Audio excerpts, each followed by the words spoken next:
அனைவருக்கும் வணக்கம். இப்போ இந்த நூல்களை எல்லாம் நீங்க எப்படி ஞாபகம் வச்சுக்கன்றதுக்கு ஒரு சின்ன சின்ன ஹிண்ட் குடுத்துட்டே போறேன். உங்களால முடிஞ்சா யூஸ்ஃபுல்லா இருந்தா யூஸ் பண்ணிக்கோங்க.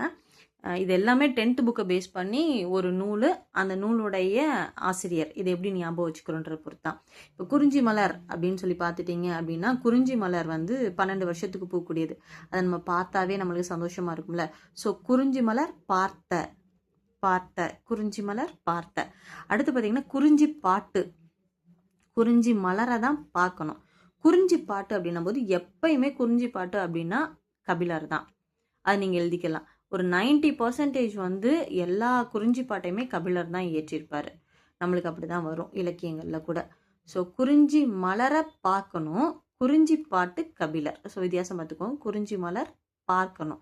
12 வருஷத்துக்கு ஒரு முறை பூக்கக்கூடிய குறிஞ்சி மலர் பார்க்கணும். ஸோ பார்த்த சாரதி. அதுக்கப்புறம் குறிஞ்சி பாட்டு வந்து கபிலர். அதுக்கப்புறம் ராமசாமி. ராமசாமி அப்படின்ற பேர் கேட்டாவே நம்மளுக்கு பெரியார் ஞாபகம் வருவார். பெரியாருடைய பேச்சு எப்படி இருக்கும் அப்படின்னா வந்து மலை மாதிரி புயல் மாதிரி வேகமாக இருக்கும். சரியா? ஸோ ராமசாமி அப்படின்றது மலையும் புயலும் அப்படின்னு சொல்லி நம்ம ஞாபகம் வச்சுக்கணும். தொல்காப்பியர் வந்து தொல்காப்பியம். தொல்காப்பியர் இயற்றியது தொல்காப்பியம். அதுக்கடுத்து ராப்பி சேதுப்பிள்ளை தமிழ் இன்பம். தமிழ் இன்பம் அப்படின்றது என்ன அப்படின்னா நம்ம இன்பமாக இருக்கிறது இங்கே அதுதான். எப்படி தமிழர்கள் இன்பமா இருப்போம் அப்படின்னு சொல்லிட்டு ஒரு சின்ன மாதிரி சாகித்ய அகாடமி பரிசு பெற்றது முதல் தமிழ் நூல் அப்படின்னு சொல்லி முதல் சாகித்ய அகாடமி பரிசு பெற்ற நூல் வந்து இந்த தமிழ் இன்பம். இது வந்து என்ன அப்படின்னா இன்பம் என்ன அப்படின்னா வந்து சேது பாலம் சொல்லுவாங்க. ராமர் சேது பாலம் அப்படின்னு சொல்லிட்டு ராமநாதபுரத்துல இருந்து அந்த பாலம் ஆரம்பிச்சதுன்னு சொல்லுவாங்க. ஸோ இந்த சேது பிள்ளை அந்த பாலம் உண்மையா இருந்துச்சுன்னா நம்மளுக்கு சந்தோஷமா இருக்கும்ல. அந்த மாதிரி சேது பிள்ளை சேது பாலம் இன்பம். சரியா? சாகித்ய அகாடமி. நம்ம இப்போ ராமர் சேது பாலம் இன்னும் பஞ்சாயத்துல போய்கிட்டு இருக்குல்ல, அது மாதிரி தான் ராமர் சேது ராப்பி ராமர் சேது அந்த மாதிரி வச்சுக்கோங்க. அதான் ராப்பி, ராமர் கிடையாது, ராப்பின்னு நம்ம வச்சுக்கணும். ராப்பி சேது பிள்ளை தமிழ் இன்பம் சாகித்ய அகாடமி விருது. சரியா? ரேரானது. அதுக்கப்புறம் வந்து சுந்தர கவிராசர். சுந்தர கவிராசர் வந்து தனிப்பாடல் திரட்டு. அது எது அப்படின்னு பார்த்தீங்கன்னா மரமது மரத்தில் ஏறி. இப்போ கவிராசர், கவியிலேயே ராஜா, கவிராசர். அப்போ அவர் ரொம்ப பெஸ்ட்டாக இமேஜினேஷன் இருக்கும் நம்மள. ஸோ அதுவும் சுந்தர கவிராசர் ரொம்ப அழகாக கற்பனை செய்கிறதுல ராஜா. சரியா? சுந்தர கவிராசர் அவருடைய கற்பனை மட்டும் பாருங்க. மரமது மரத்தில் ஏறி. ஒரு மரத்து மேலே ஒரு மரம் ஏறிச்சுன்னா எப்படி இருக்கும் அப்படின்றத சொல்லக்கூடியது. அப்போ இந்த கற்பனை ரொம்ப அழகாக இருக்குல்ல.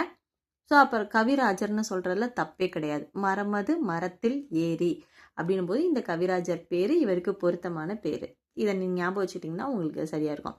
அடுத்து வந்து முனைவர் சேதுமணி மணியன். மணிமணியாக இருக்கா? இவர் எழுதின நூல் மட்டும் பாருங்கள். நாம் ஏன் தமிழ் காக்க வேண்டும் கற்க வேண்டும். இப்போ உங்கள் மனசுக்குள்ள எல்லாருக்கிட்டும் இருக்கக்கூடிய மணிமணியான கேள்வி என்ன அப்படின்னா, நான் ஏன் தமிழில் ஃபஸ்ட் பேப்பர் எழுதணும்?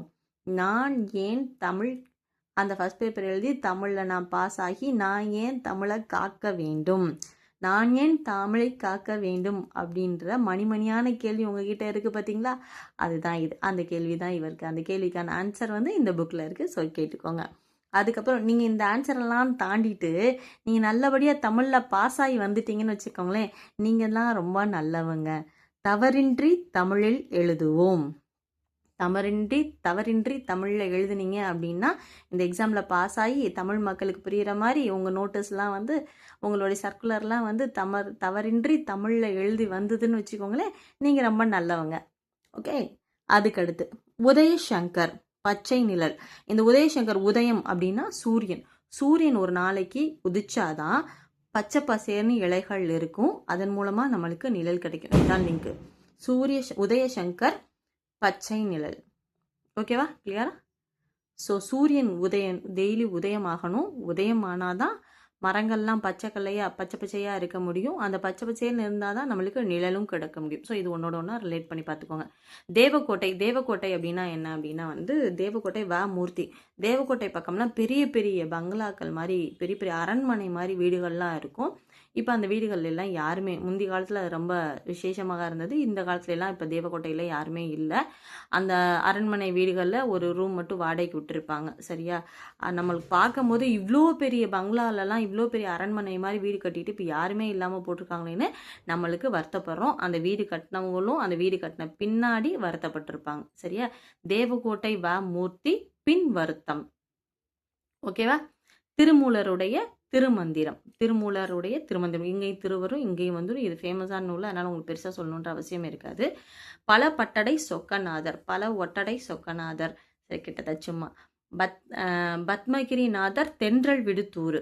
தென்றல் வந்து வரும்போது வரும் வழியில் பல பட்டடை ஒட்டடையெல்லாம் எடுத்துக்கிட்டு வரும். சரியா? ஜஸ்ட்டு இது வந்து ஃபன்னுக்காக சொல்லித்தரேன். ஃபன்னுக்காகவும் ஞாபகம் வச்சுக்கிறதுக்காகவும், இது தவறான முறையில் யார் மனதையும் புண்படுத்துறதுக்காக சொல்லப்பட்டது அல்ல. பல பட்டடை சொக்கநாதர், பத்மகிரிநாதர், தென்றல் விடுத்தூர். ஸோ தென்றல் வரும்போது என்ன ஆகும்? பல பட்டடை சொக்கநாதர். ஸோ இந்த இடம் தான் க்ளூ. தேங்க்யூ.